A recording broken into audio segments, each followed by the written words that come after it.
लाल किताब में जातक की कुंडली के अनुसार बहुत से उपायों के बारे में बताया गया है, जिन्हें अपनाने से जातक के जीवन से परेशानियां खत्म हो जाती हैं। इसी प्रकार से लाल किताब में भवन संबंधित उपायों के बारे में भी बताया गया है। तो आइए इस वीडियो के जरिए चर्चा करते हैं कि लाल किताब के भवन संबंधित उपाय कौन से हैं। इसमें पहला उपाय है कि लाल किताब कहती है कि यदि एक बार भवन निर्माण का कार्य शुरू हो जाए तो उसे नहीं रोकना चाहिए। ऐसा करने से अधूरे मकान में राहु का वास होने लगता है, जिससे जातक को कई परेशानियों का सामना करना पड़ सकता है। दूसरा है कि अपना घर बनाते वक्त और यदि आप घर की नींव भर रहे हैं तो उस समय शहद से भरा हुआ बर्तन वहां पर दबा दें। इससे जीवन में आने वाला खतरा सदैव के लिए टल जाता है।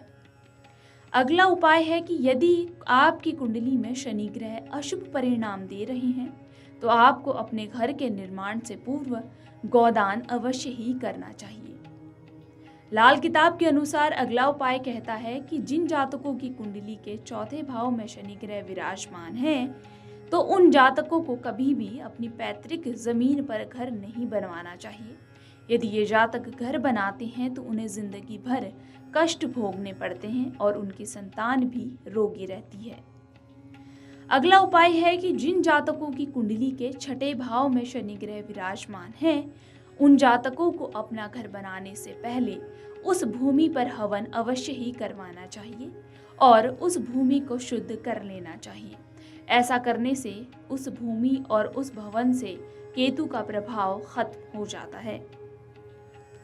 लाल किताब कहती है कि अपना घर बनाने से पहले मजदूरों को कुछ मीठा अवश्य ही खिलाना चाहिए, क्योंकि यदि आपके मजदूर खुश होंगे तो आपका घर भी खुशहाल रहेगा।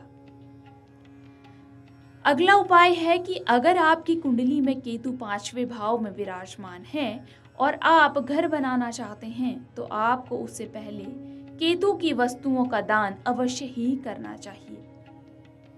इसमें अगला उपाय है कि घर बनाते वक्त यदि वहां पर चींटियां दिखें तो उन्हें आटा और शक्कर जरूर खिलाना चाहिए।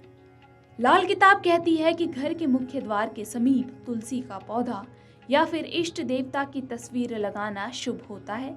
इसके साथ ही आप पानी से भरा कलश भी रख सकते हैं। और यदि आपके घर के प्रवेश द्वार के समीप गाय है तो ये आपके लिए बेहद ही शुभ होता है। इससे घर में सुख समृद्धि आती है और सकारात्मकता का संचार होता है। तो इस प्रकार से आपको भवन निर्माण के समय इन बातों का ध्यान अवश्य ही रखना चाहिए। यदि आप इससे संबंधित अधिक जानकारी प्राप्त करना चाहते हैं तो हमारे ज्योतिषाचार्यों से संपर्क कर सकते हैं या फिर हमें कमेंट कर भी बता सकते हैं। धन्यवाद।